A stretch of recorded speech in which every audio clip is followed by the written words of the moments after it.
I'm hoping these folks tonight, who are all gifted teachers and gifted clinicians, will share their passion and their knowledge about the kidney and the urinary system with all of us. Dr. Ryan, he's the Director of Clinical Renal Services and the section head of nephrology, the study and treatment of kidney diseases at Harborview Medical Center. He's the course director for the UW Medical Students' nephrology curriculum. They call that the urinary systems course.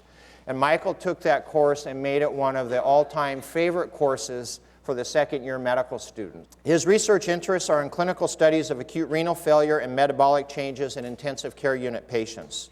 He's an excellent clinician with numerous teaching awards, and he's been named Distinguished Teacher 4 years in a row, and so they won't let him win that award anymore. And he received his MD degree from the University of Michigan. He did his residency in internal medicine at the University of Washington. I remember Mike as a resident, and his nephrology fellowship at the UW. And after Dr. Ryan, it's my great privilege to introduce to you Dr. Pat Fleet. You know, at the University of Washington, we truly have Nobel Prize winners, but we also have legends in clinical medicine.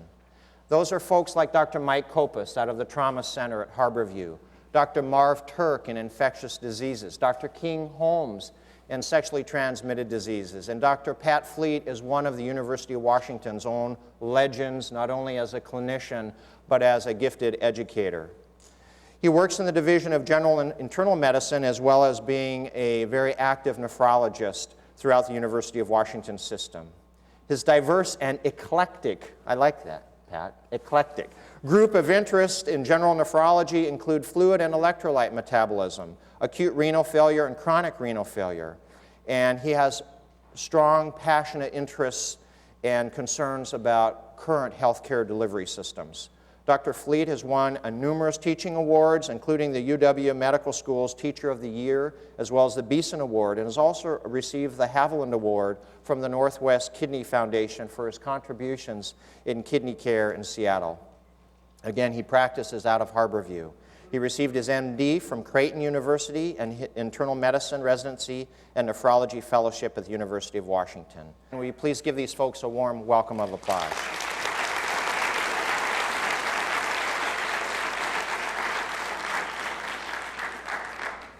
But first we're going to start with a case. So this is a patient that came to Harborview a little while ago, and I'm going to present this as we usually present medical patients when we're teaching medical students or discussing cases in the hospital. CC is chief complaint. So this is a 22-year-old man who was admitted to Harborview with a 90-pound weight loss. He was tired and he was unable to work. About 3 to 4 months ago, he had progressive nausea. His appetite fell off.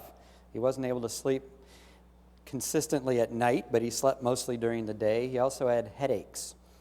His past medical history was pretty unremarkable. He had no diabetes, no hospitalizations, no transfusions. But at age 16, when he tried out for the football team, he had protein in the urine, or something that was wrong with the urine. He couldn't remember.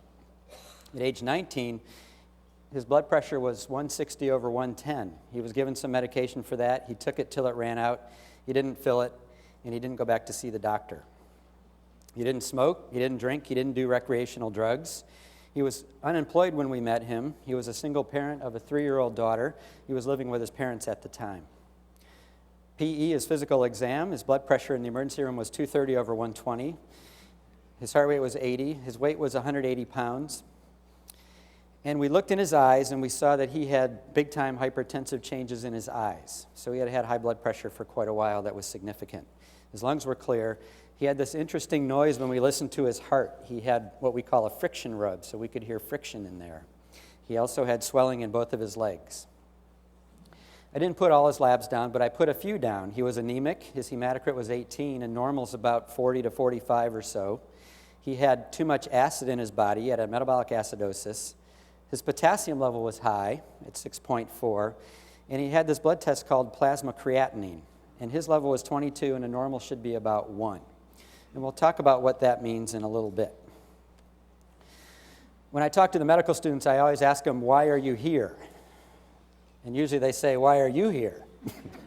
So I'm going to tell you why I'm here. My goals tonight are to talk about the kidneys and to convince you why you should care about your kidneys, we'll talk just a little bit about what the kidneys do. Now, I have 40 hours with the second-year medical students to talk about what the kidneys do, and we have about a half hour tonight, so we're going to condense. We're going to talk a little bit about how they do what they do, and then we're going to talk about how do I know if I have kidney disease. So what are the symptoms I might have, what are the markers, and what are some of the lab tests that might point us in that direction. Before we do that, I want to clear a few things up. I talked to my brother the other day, and he said, how's the phrenology business going? So who is this guy? Am I a urologist, phrenologist, or a nephrologist? Well, I'm C. I'm a nephrologist. A urologist is a surgeon, so that's a branch of surgery. Phrenology is a study of the shape of the head where you can figure out if someone has criminal tendencies. And I'm a nephrologist. That's a part of internal medicine, so I take care of patients with kidney disease. All right. Here's the other reason I'm here. The number of patients in America with ESRD, that's end-stage renal disease, or kidneys that aren't working, is on the climb. This is actually an old slide now from 2000, but what you can see on the y-axis is the number of patients in thousands, and on the x-axis is the year. And you can see the numbers going up, up, up. Although this is an old slide, these numbers that were projections at the time are accurate, and you can see it's continuing to climb. And Dr. Fleet's going to talk a little bit more about that.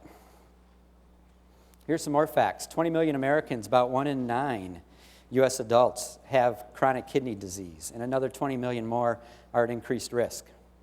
Last year, we spent about $27 billion in America taking care of people with kidney disease. That's about 6.5% of the Medicare budget.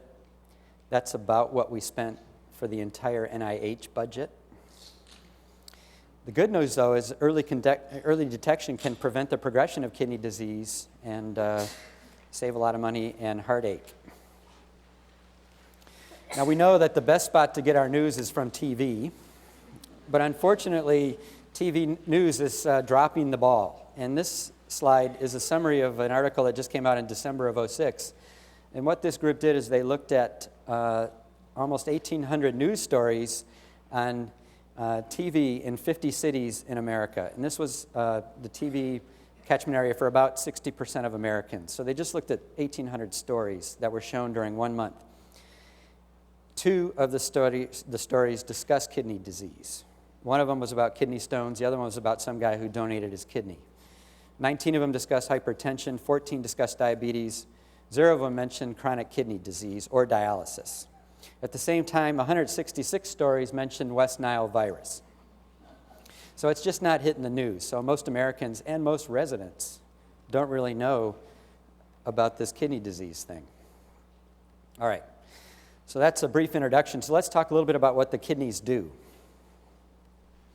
Well, the first thing you got to know is they get about 25% of the cardiac output. So 25% of the blood coming out of the heart goes directly to the kidneys. So you know they're doing something important if they get that much blood. This is what we normally think of when we think about the kidneys, getting rid of metabolic waste products. They get rid of acids and urea, uric acid, creatinine, and hemoglobin breakdown products. That's definitely one thing the kidneys do. They also do a very interesting thing in that they regulate how much fluid you have in your body, and they regulate the osmolality of the body. They also regulate how much water you have in your body, and they regulate the concentrations of all these ions that I've showed here, sodium, potassium, chloride, calcium, phosphorus, and a bunch of other ones that I didn't listen. So they're busy regulating these all the time. They also get rid of foreign chemicals. So they get rid of drugs and pesticides and food additives. They also have an endocrine function. And normally when we think of vitamin D, we think of milk and we think of getting out in the sunlight. But we might forget is that the final step in the conversion of vitamin D into its active form happens in the kidney. So this here is the kidney, and it's putting hydroxyl group on to form 1,25-dihydroxyvitamin D, which is the active form of vitamin D. So the kidneys are integral in vitamin D metabolism and therefore keeping bones healthy. The kidneys also regulate how much blood you have in your body. So if you start this diagram right here, this is a normal amount of blood in the body. This is what anemia would look like, low blood, not enough blood. The kidneys sense the low blood, hypoxia, which means not enough oxygen delivery. They sense that, and they secrete a hormone called erythropoietin, which travels to the bone marrow, so the bone marrow can make red blood cells and correct the anemia. So the kidneys are actually regulating how much blood we have in our body. The kidneys also control blood pressure. So let's say you go out for a long run and you get a little bit dehydrated, your blood pressure gets a little low. The kidneys will release hormones, and I didn't put them all down here, but they'll release hormones to raise the blood pressure. They'll also retain sodium so the blood pressure comes up. Likewise, if the blood pressure goes too high, if you have too much salt in your body, they'll get rid of the salt to try to regulate the blood pressure. So, how do the kidneys handle something like this? Typical American dinner. We have some protein there. We've got some phosphorus in the cheese. We have some potassium in the ketchup. We have a large soda here with a lot of fluid. And we have a lot of sodium in both the burger and the salt. So how do the kidneys handle all that? To understand that, I'm going to talk just briefly about one part of kidney function. To do that, we'll talk about what the kidneys look like, first of all. So there's two of them. And they're about the size of your fist. They're in the back. And the blood flow comes into the kidney from the inside and goes all the way to the outside, then travels back out through the renal vein. And most of the business that I'm going to talk about in the next few minutes is happening in the renal cortex, which is the outer centimeter or so of the kidney. Each kidney has about 800,000 to 1 million nephrons. This is the filtering unit in the kidney. There's about 1 million of them per kidney. And this is a schematic diagram of what a nephron looks like. There's a glomerulus and the tubule. So you can see the whole thing starts here with the glomerulus. The blood comes in. Then the urine starts to get formed, goes downstream through the tubule, and then ultimately out through the ureter into the bladder. Here's a close-up of the glomerulus. And what you'll notice is very interesting here. An artery comes into the glomerulus. Here are capillaries here, capillary loops, and then an artery goes out. It's the only spot in the body where an artery goes in and an artery goes out. Usually an artery goes in and a vein goes out. Artery goes in, artery goes out. This is where the urine starts to form. Fluid goes from inside the capillary to this space here called Bowman's space, or Bowman's capsule right here. And then urine is formed and it goes downstream into the tubule. So that's where the filtration starts to happen so we can get rid of waste products. Here's an electron micrograph of those capillary loops. So the Bowman's capsule is removed, and we're just looking at the capillaries here. And you can see how tightly wound they actually are. This is one glomerulus. So each kidney has about 1 million of these. Here's another schematic diagram of a nephron. And what you'll see, here's a glomerulus here. Here it is right here. Here's a glomerulus here. Artery going in, artery going out. And look where the artery goes after it leaves the glomerulus. What it does a very interesting thing. It wraps itself around the tubule. So it's right next to the tubule on the way out. And what this diagram shows is how urine has started to form. The first thing that happens is stuff is filtered from the capillary into Bowman's space. And what you'll see happens downstream, other stuff actually comes across the border from the blood vessel into the urinary space, and other stuff goes from the tubule back into the blood vessel. So this is how the regulation happens. 20% of the plasma that goes into Bowman's space goes across and starts to form this urine. The rest just keeps going downstream. And what's interesting to note is the concentration of small ions is the same right here as it is in the bloodstream. It goes right across. Water and those ions go right across. Here's a very simplified version of what I just talked about. Here's the artery here, and here's the glomerulus. Here's Bowman's space, or that area. And process number 1 is glomerular filtration. But look at the volume. This is per day. 200 liters of fluid per day goes from those blood vessels into this space. Stuff goes from the tubule back into the blood vessel. But what really happens is stuff goes from the tubule back into the blood vessel this way, and that's called reabsorption. We all know that we don't make 200 liters of urine a day. That's about 50 gallons.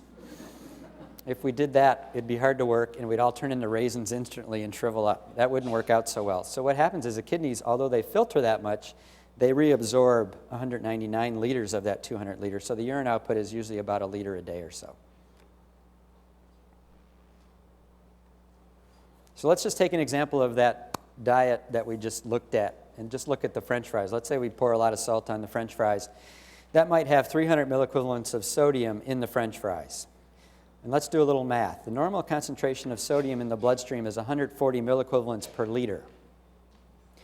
If 200 liters goes across here in a day, that means 28,000 milliequivalents of sodium will be filtered across there. But we don't excrete 28,000 milliequivalents of sodium. We excrete only what we don't need. So if we're in steady state, we would reabsorb 28,000 milliequivalents of sodium. But if we take in extra sodium, like eating a salty meal like we just talked about, that 300 milliequivalents of sodium, if we don't need it, would go out in the urine. So that wouldn't be reabsorbed. That would go out. And what you can see is that's about 1% of the daily sodium that's actually reabsorbed. So you can get an idea of how your kidneys can adapt to what we eat. All they have to do is change things by 0.5%, 1%, and they can either get rid of something or take it in if you need that. It's exquisitely fine-tuned to handle the sodium and other ions exactly how we need it to. So the question comes up, we've talked about hormones, we've talked about blood pressure. How do we measure kidney function? A, we weigh the kidneys. B, we look at the urine after eating vitamins. C, we get an MRI of something. D, we weigh the urinal. Or E, we estimate glomerular filtration rate. Well, the answer, of course, is E. So actually, we're doing, even though the kidneys are doing all these things all at once, we're actually estimating how much that filtration rate is. And we don't put needles in there or anything like that. It's very easy how we do it. We do a simple blood test, and here's a picture of a blood test here. And the thing that we measure is called creatinine. Creatinine, this is muscle here. Creatinine is a breakdown product of creatine. So creatine is broken down, creatinine is in the blood, and all we have to do is a blood test, and that gives us a very good idea of how well the kidneys are working. Here's a graph showing that. On the x-axis is GFR, or glomerular filtration rate. This is really high, this is low, and this is p-creatinine, or plasma creatinine level. So as you can see, there's an inverse relationship. The higher the creatinine level, the worse the kidneys are. So you can see we said 180 to 200 is normal. A creatinine level of 1 is about normal. And it's inversely related. So if you remember the patient I showed at the very beginning, his creatinine level was 22. He was off the top. So what are the symptoms of kidney disease? Some of you might be sitting there going, uh-oh. What are the symptoms of kidney disease, and when do they occur? So some of the symptoms of kidney disease are listed here. Just like the patient had: tired, less energy, trouble concentrating, he lost his job and was unable to work. His appetite fell off, he lost 90 pounds.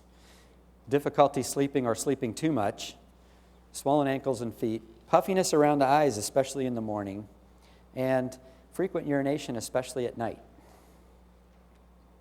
So those are some of the symptoms, not all of them, but some of the common symptoms that people might have who have kidney disease. The problem with kidney disease is that it shows up kind of late. So what you'll see here is the percent of normal renal function, glomerular filtration rate, normal renal function. Here's 100%, totally normal. Here's 0 kidney function. Most people are totally asymptomatic as their kidneys are getting worse till they hit about 30%.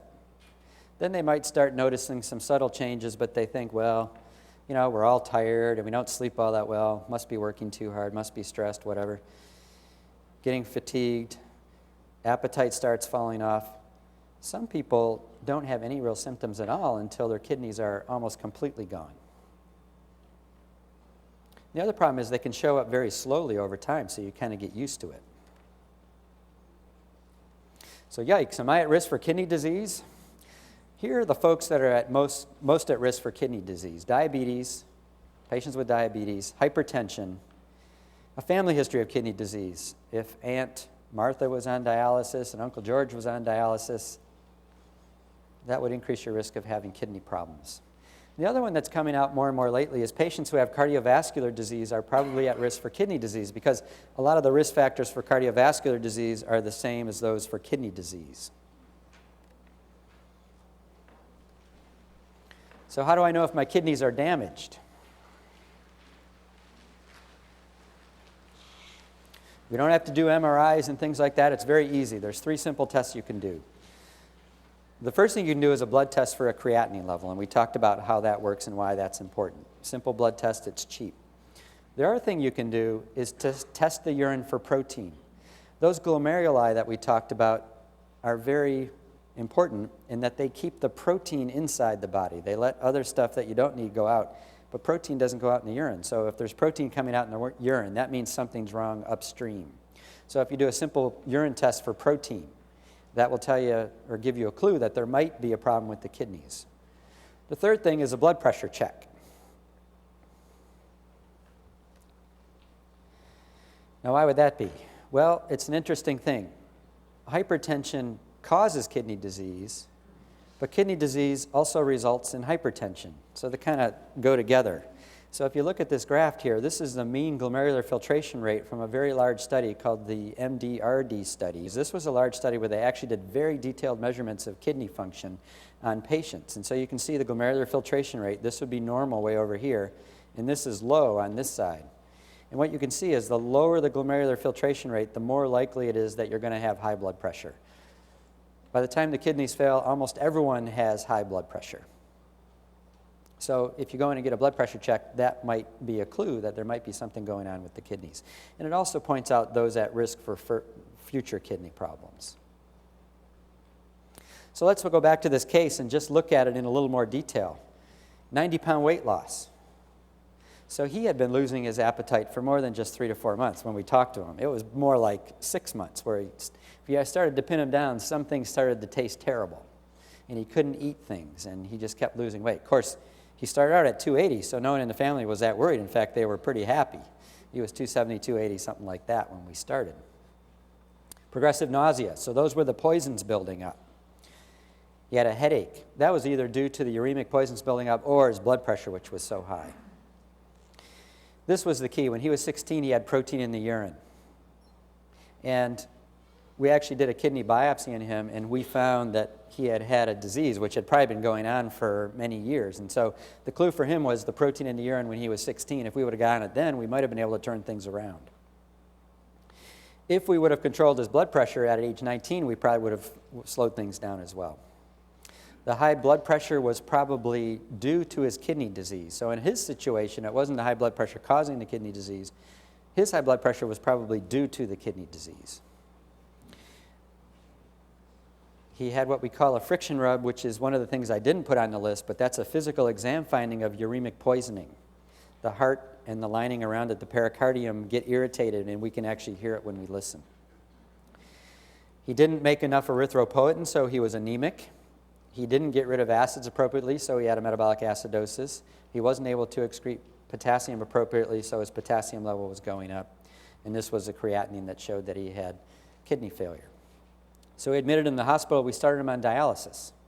When we went in to see him, we said, hi. I said, hi, I'm a kidney doctor, and your kidneys have failed. And he said, you're nuts. I pee every day. The problem was he was peeing, but he wasn't making good urine. So got him on dialysis, and ultimately he did fine. So to summarize, the kidneys don't just sit there. They're busy working very hard. Kidney disease is on the rise in America. The symptoms of kidney disease appear late, so you can't wait till you have symptoms.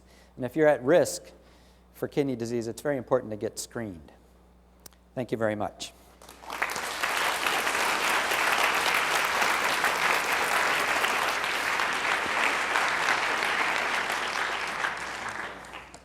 The end-stage renal disease program is our business. It's renal replacement therapy. It's dialysis and transplantation and hopefully education. Now this we put in gold. And the reason for that is most nephrologists are millionaires. Not in the state of Washington, though. Our mentor, building Scribner, easily the smartest guy I've ever known and most insightful, had this curious notion that it was immoral to get rich on the illness of others. The other 49 states don't share this notion. But here, we do non-profit dialysis. The government pays for it and has since 1972. Prior to 1972, when somebody ran out of kidney function and needed dialysis, we, as their doctors, went before the committees and pleaded for our patients. Dialysis was an extremely scarce and expensive treatment. It was limited. Communities didn't have unlimited dialysis capability. So we went before the God squads, the death squads, they were called different things in different communities, and pleaded the societal worth of our patients and how they needed not to die. Pretty much, white boys with jobs and families were the people we dialyzed. And so that enormous inequity came to an end in 1972 with the passage of Public Law 92-603. The end-stage renal disease program now costs about $25 million a year, which is about 10% of the Medicare budget, spent on way less than 0.1% of the eligible population. The government regularly asks us, what are we getting for our investment? And we start to move around a little bit, we shuffle a little bit. We offer that a third of the people on dialysis go back to work. A third don't actually work but can care for themselves. And a third require custodial care. That means somebody has to take care of them. Those are disturbing statistics, but not crippling. The crippling statistic is that $20+ billion a year taking care of 330,000 dialysis patients may double or triple in the next 15 years. And this will kill our healthcare system. So this is a political and economic and ultimately a moral emergency. There will be finite funds. We will not be able to quadruple the current end-stage renal disease program. We will have to make decisions about who gets care and what kind of care, and we will revert to the old death squad interviews where we go and beg for our patients. So there's a lot of scrambling for how are we going to head this off? How are we going to adjust? How are we going to slow down kidney disease? What can we do to slow this progression? Now, we're going to go through this and just dismiss it because these are all the things that were covered in the first part of the lecture. The kidney does a lot for you. But all of these things pretty much are passive. This is not kidney work. Kidney work is the reclamation, is the salvage of 199 liters of filtrate. We filter about 200 liters of stuff a day, and we reabsorb 199 liters. We reabsorb all the stuff we need. We can't let that go. Imagine if you're filtering at 200 liters a day and you don't reabsorb any of it. I mean, how long does it take you to lose every drop of water in your body?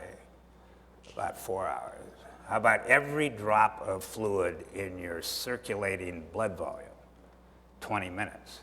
So the work of the kidney is to reclaim, reabsorb, save everything that the body needs in that 200 liters of stuff it filters to get rid of a day's worth of metabolic garbage. The work of the kidney is in reclaiming filtrate. The cell mass that does that is the proximal tubular cell, an enormously sophisticated, biologically slick reabsorptive process. The energy for this reabsorption comes from ATP, which turns on the sodium-potassium ATPase pumping units, which are the little enzymes that pump all of the sodium out of the cell and put potassium in the cell, and then allow the filtered fluid to go into the cell because there's no sodium in the cell. So sodium that is filtered at 145 milliequivalents, some high number, will then enter the cell going down this favorable concentration gradient that is maintained by energy consumption. So the energy of the kidney, its energy consumption, is 100% related to the reclamation of filtered sodium. And it tacks on all these other interesting things, hanging on to amino acids, hanging on to glucose, making erythropoietin. We are wearing out our kidneys. We present these cells with too much work. They scar up, they turn to rocks, and they die. So if we are to intervene in this process, we have to articulate a national policy to lighten the kidney's burden, lighten renal work, make it easier on the kidneys so we aren't killing them at our current rate. This is a kidney as visualized by Vesalius in 1543. Prior to this, all pundits imagined that the urine was made in the bladder. Leonardo da Vinci knew that the kidneys were involved, but thought they were just attractive and were there for symmetry. And basically, the bladder made the urine. Vesalius was the first one to imagine that blood went into the kidney, was a filtering process of some kind, and urine came out. And that's basically the right idea. What he didn't realize is that there were 100 or 1 million of these units in each kidney. And they do a lot of filtering, which is completely passive, takes no energy, requires no work, generates no entropy, does not scar. Reclaiming the filtrate is what uses up the energy and wears out the kidney. So in an effort to head off this economic catastrophe, the industry has identified certain things that we link to ruining kidneys. High blood pressure, diabetes, proteinuria. I've lifted obesity off the list and replaced it with overeating. Obesity doesn't hurt anybody. Obesity is what happens when you eat more than you burn and you have to put it somewhere. The obesity is not the disease. The overeating is the disease. Hyperlipidemia, toxins, and on the bottom in a different color, which implies perhaps a different source, is fewer nephrons. We'll take a quick look at that first. If you chop out part of the kidney, the rest of the kidney has to work harder and it will wear out. If you're born with one kidney, that kidney works harder, and if you're not careful, it will wear out. If you take animals and remove 60 to 70% of their kidneys, the remaining kidney, the remnant kidney, will wear out in weeks to months. Here's the bad news. If you donate one of your kidneys to a loved one or in a fit of philanthropic zeal to a total stranger, you may wear out your kidneys. Initially, we told people you only need one. Give it up and save someone's life. So we followed those people, and a few of them, the creatinines inch up. A few have required renal replacement therapy. They wore out the remaining kidney. On the positive side, you go directly to the top of the list for a transplant yourself if you give someone a kidney. There are strategies which we would put into place when somebody donates a kidney. We would say, control your blood pressure. We'd say, don't get diabetes. We might even refuse to take a kidney from somebody who has high blood pressure or diabetes, or even a family history of diabetes. We will tell that person not to eat a lot of protein. Do not go on an Argentine or Nicaraguan diet. They eat about 2 cows a day per capita. Why does overeating protein kill kidneys? Well, if you double your protein intake, you double your renal blood flow, you double your glomerular filtration, and you double the work of reclaiming what you filtered. So there are a couple places where eating too much protein becomes a big problem. The Atkins Diet comes to mind. I advise everybody to be on it for no more than a month and start checking urinary protein if you want to keep on it for longer than that. I advise my colleagues in the surgical ICU to be moderate when they start writing hyperalimentation orders to force feed people into healing. There's a balance. The body can handle a certain amount. If you overdo it, all you do is cause trouble. There's also a sense that if you're born with too few nephrons are the functional units again, 1 million in each kidney. If you don't have enough, the ones you do have will have to work harder. And this is part of the theory behind the sense that prematures who are born with fewer nephron numbers have a higher incidence of renal failure as they age. Perhaps the reason why some races have a higher incidence of protein leak and renal failure.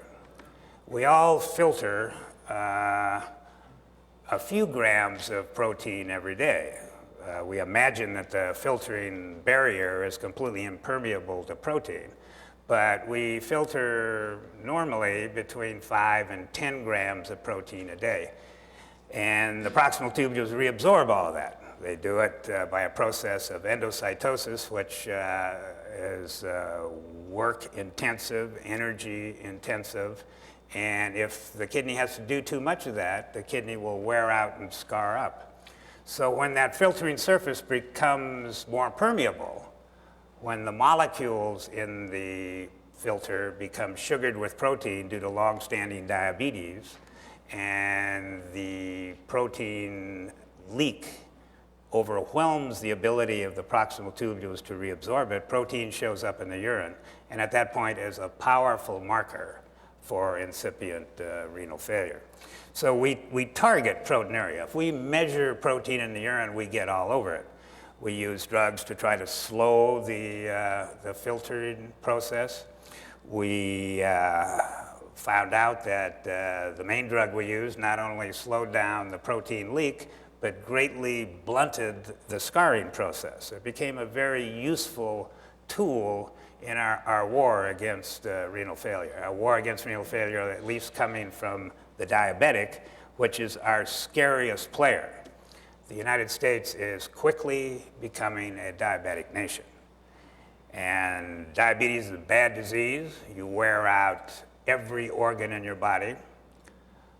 Most people will have a heart attack or a stroke before they kill their kidneys, but those that do survive the heart attacks and the strokes or outwit them in some way represent the big threat to the funding for the end-stage renal disease program. We're imagining that this great increase in the number of people who will require dialysis will come from the diabetic population. As the diabetic baby boomers age, and that's about 7 years from now, and they hit the current capacity for providing end-stage renal disease support, they will cripple our healthcare system.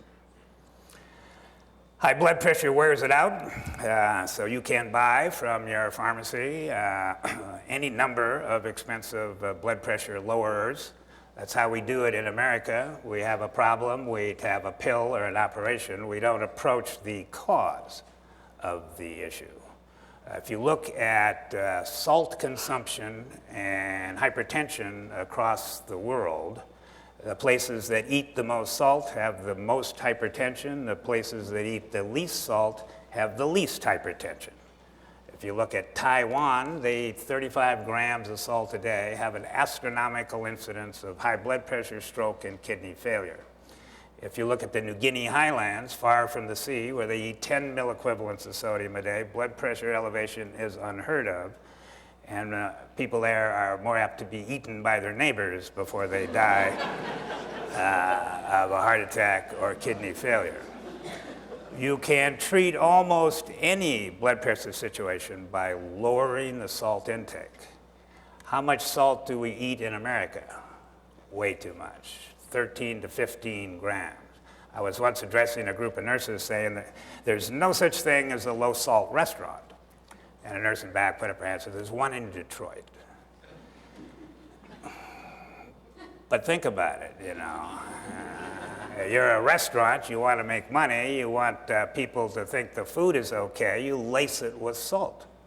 Craig Claiborne, the food editor for the New York Times, his job was eating four-star restaurants and writing on it to a devoted public.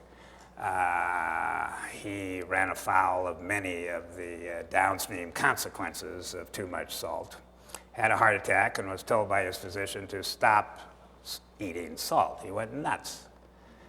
But said that after about 3 months of a low-salt diet, he actually got over the craving. The salt-sensitive papilla in the back of the tongue finally loosened their death hold on him. And he was able to distinguish far more critically among various herbs and tastes and flavors, and wrote a book, a low-salt cookbook, that is always out of print. You can never find it. But convinced the food industry to do that.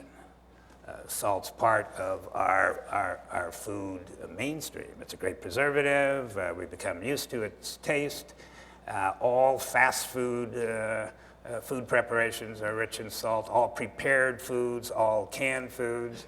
If you are going to go on a low-salt diet, you cannot eat out. You cannot go to the store. You have to cook whole foods for yourself. And it's un-American to make that kind of adjustment. So we take pills instead. Hyperlipidemia, the bad fats, and we'll come back to the bad fats because they play a big role in the next part of my remarks. Bad fats, if they get too high, will totally adversely affect membrane remodeling, the ability to heal membranes and create new membranes. In a high-fat environment, the membranes aren't made normally. There's too much cholesterol in it. We get atherosclerosis. We ruin those blood vessels. Those are the blood vessels that go to the brain, strokes, go to the heart, heart attacks, go to the eye, blindness, go to the kidney, renal failure. So rather than eat right, we're offered medications that will lower the lipids. The kind of diet we eat is grain-rich rather than leaf-rich. Makes a lot of sense. Grains transport better. They're easier to store. They have far more calories. The seed, because it may be lofted on winds or in waters, has to bring its own fuel supply with it in order to survive the trip. So seeds are rich in fats and calories. We eat far more grains now and far fewer leaves. We're taking the simple, rich, and easily preserved part rather than the delicate and quite differently nutritive part. If you look at omega-3 oils, these are the current darlings of the nutritionism literature. If you look at leaves, they're rich in omega-3. If you look at grains, seeds, they're rich in omega-6. The balance between the two determines what sort of membrane protection you get. You need way more omega-3 than omega-6. Our food industry addresses that by giving us omega-3 supplements to take to restore the balance, but we don't know how much you need because we don't know how much of the omega-6 we're eating in the grains. Toxins, we're not talking the atom bomb, and we're not talking dioxin, we're talking drugs. Antibiotics kill kidneys. If you look at acute renal failure, you catch it in the hospital. You don't catch it in the neighborhood. There are some places in the world where you can catch it in the neighborhood. If you're in a place where life-threatening diarrhea is rampant, you can actually catch renal failure. But most of the time, you got to go to the hospital to catch it. And you go to the hospital with a disease, and invariably you're given the American solution to disease, antibiotics, which kill the kidney. So we see it develop in the setting of trying to heal people. We're actually taking them out. Let's go back to overeating. Again, we're not using obesity. The O word will not show up in my talk. Lamentably, I try to find slides to sort of feature this concept, and the literature uses the O word, so my apologies for that one. So we will go through what's happened to America in the last 20 years, and we're defining obesity trends among U.S. adults. This is in behavioral risk factor surveillance study. Obesity is defined as a BMI over 30. And at the bottom of the slide, you'll see the prevalence in various states. So let's go a little whirlwind tour through America. 86, it's on the rise. The Midwestern states seem to be bearing most of the brunt of this procedure. Progressive, inexorable rise.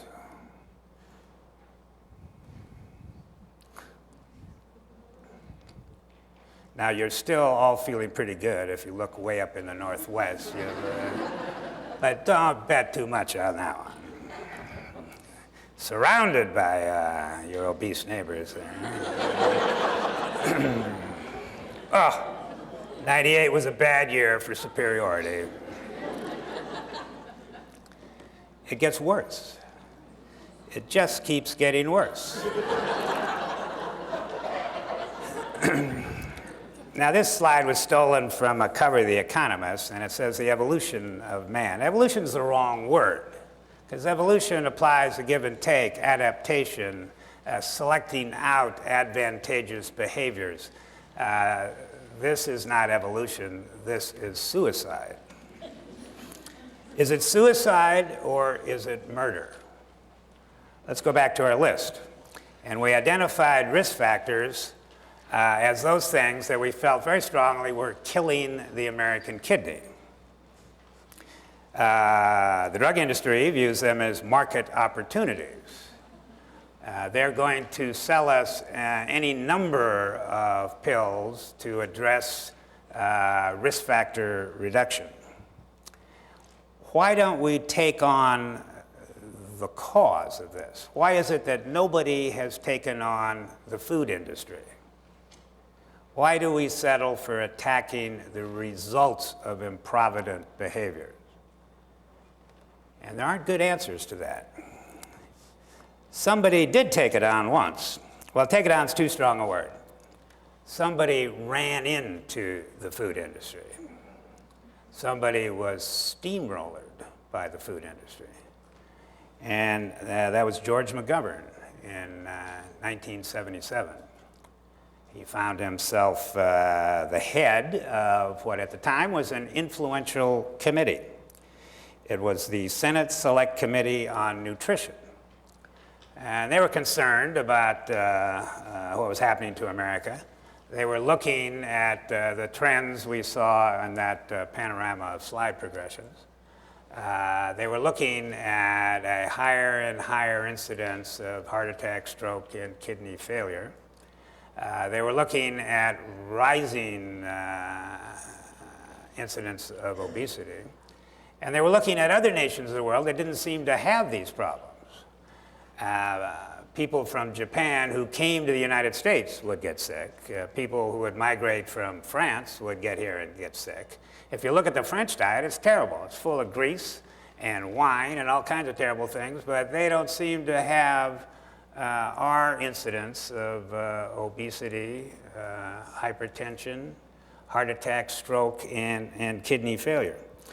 And so they looked at all of this and came up with the following recommendation. Let me add that they also had data from the war, World War II, when the incidence of heart attacks and stroke dropped, and then the data after the war, when food became more plentiful, when all of these things went on the rise. So their recommendations were eat less meat and dairy products. And that was squashed immediately. The food industry went nuts and totally pressured the committee into rewording their findings. So what finally emerged was choose meats and poultry that will reduce saturated fat intake.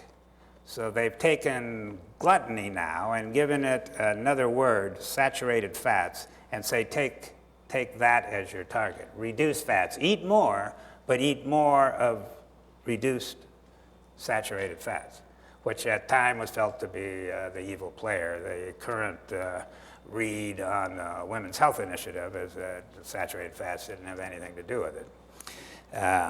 Basically, the advice to eat less never surfaced. We were told to eat more, but eat more of unsaturated products. My current boogeyman on the food industry's list is the high fructose corn syrup that's present in our diet pretty much mirrors those obesity prevalence slides we looked at. In 1970, high fructose corn syrup, the average American ate about 300 grams of that a day. The current intake is 35 kilograms. Why have we switched our eating habits to take in 100 times as much high fructose corn syrup? It's cheap and it's sweet. So who possibly would go to a cheap, sweet ingredient and put it in all of their foods? So the food industry. It is in every soft drink. It's in most of our fruit juices. It's the #1 added sweetener that the food industry, preparing stuff that tastes good and induces us to eat. Where do they get the high fructose corn syrup? They get it from corn. And corn is the end product of one of the major farm subsidies programs. We pay farmers to grow way more corn than we can eat, and we take the corn and we make high fructose corn syrup out of it. We use it as a tool for foreign policy. You laugh, but recently we threatened Mexico with removing them from the favored trading partner list because they were balking at buying more of the high fructose corn syrup. They wanted to use their own sugar.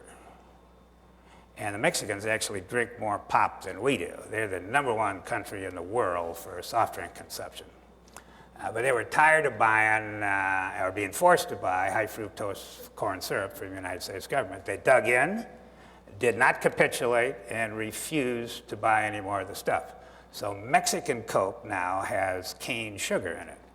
And that's responsible for the elitist Cuba Libre aficionados saying, if you want to make the best Cuba Libre, get a can of Coke from Mexico, not from the United States.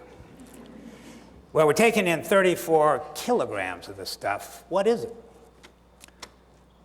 If you take corn, you can very inexpensively produce high fructose corn syrup. It's a enzymatic isomerase. You'll create a mix from the sucrose that's in corn of glucose and fructose. The initial product was 43% fructose. The current one is 55% fructose. And fructose is way sweeter than glucose. So it's the ideal additive to foods. It's cheap, it tastes good.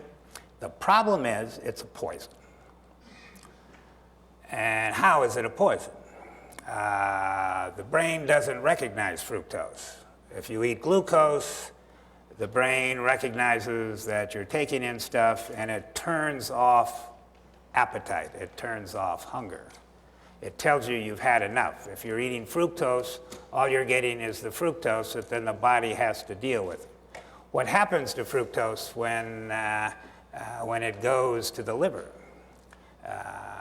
It's preferentially shunted into the manufacture of lipids, not into glycogen.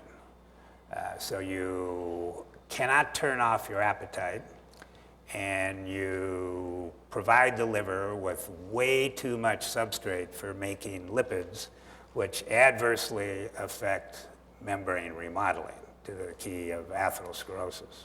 So this is the dilemma. We eat more and more of this stuff. The table for high fructose corn syrup consumption exactly matches the obesity graphs that we looked at. So there's hope. And what is that hope?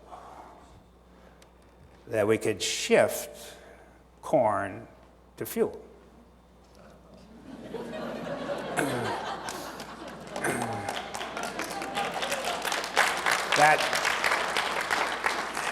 That was quickly debunked as inefficient because it costs quite a bit to make biodiesel from high fructose corn syrup.